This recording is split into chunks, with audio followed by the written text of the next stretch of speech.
How can institutions, families, and communities create stronger oversight and accountability to prevent predators from gaining access to victims? Whew. Mm, mm, mm. And as we said, it's tough, but these days there are some great new uh, resources. For instance, there's a resource called Safe Sport, and that's really for athletes that are in a power differential situation and have some questions, or want to make an anonymous report about a situation for somebody else, and the agency is committed to looking into situations that get brought up and doing that tactfully and but thoroughly, and that's so important. That hasn't been um, that wasn't the case in terms of having that Yeah.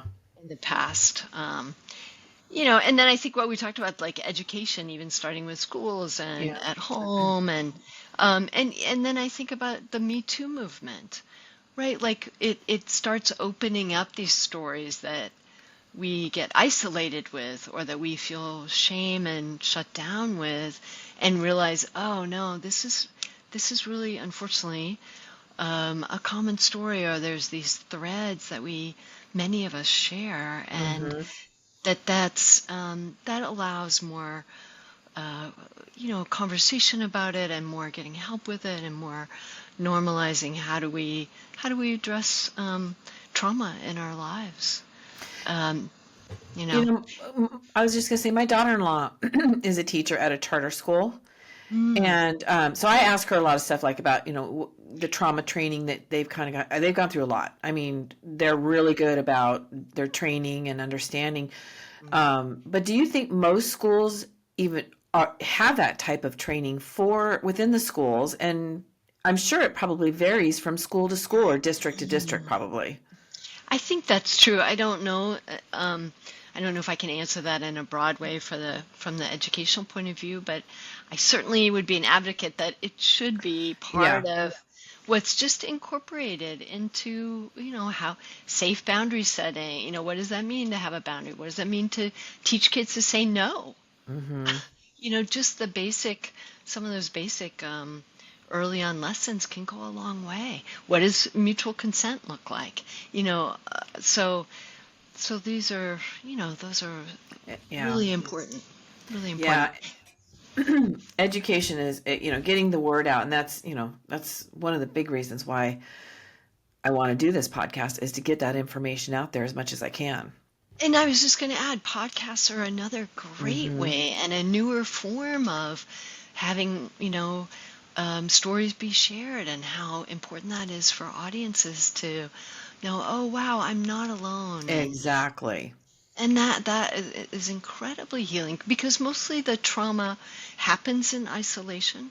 And so when we can hear from others, or turn to others, or be in relationship with others in community, that heals, that helps, serves to healing some of the past. There's a really sad statistic that I had a guest share, and that is most women who are sexually abused, it's between the ages of 13 and 17 years old. Yeah. Hmm. They don't share that information for 4 decades. I know in my experience, it's true not just with the sexual abuse. And so these women, and in this, we're just going to go across the board. We'll just say these survivors are all suffering for that many years on average before they even open their mouth and begin to get help. And that's wrong. And I know that shame is the biggest thing that shuts that voice down. And Hmm. we've got Hmm. to open up our mouths and we've got to start talking. And the abuse is not our fault. No matter what happened, it's not our fault. That's right. No, it's really important, and that's a shocking statistic, and yet, right, we can see how that happens. I can see in myself how that Yeah. happened, again, these newer ways, podcasts, the Me Too movement, things, places where we are talking about it, then we can heal some of that shame as well. Another, awful statistic is that it's now estimated that 1 in 3 girls have been abused by the time that they're 18, and one sexually abused, and 1 in 5 boys. And I think for the men, there's even more taboo about talking Yes. about it and opening up. And Yes. the survivor groups I know for men are so powerful because Yes. here's a safe space that they really, um, because of the shame and all of that, don't feel like they have anywhere else. Yeah, I always appreciate when the men come on and share their stories, and I've had several on here, and they're all amazing, and I've had some on there that have created these amazing men support groups that these poor men need. I mean, it's there's something a little bit deeper for men, and it's a little bit more sinister on with men, Mm-hmm. and it's Mm-hmm. there's so much confusion there for them, and I hate that. Yes, yes, I hope it's starting to shift. So, Yeah, there's definitely a lot more men being brave and opening up and sharing.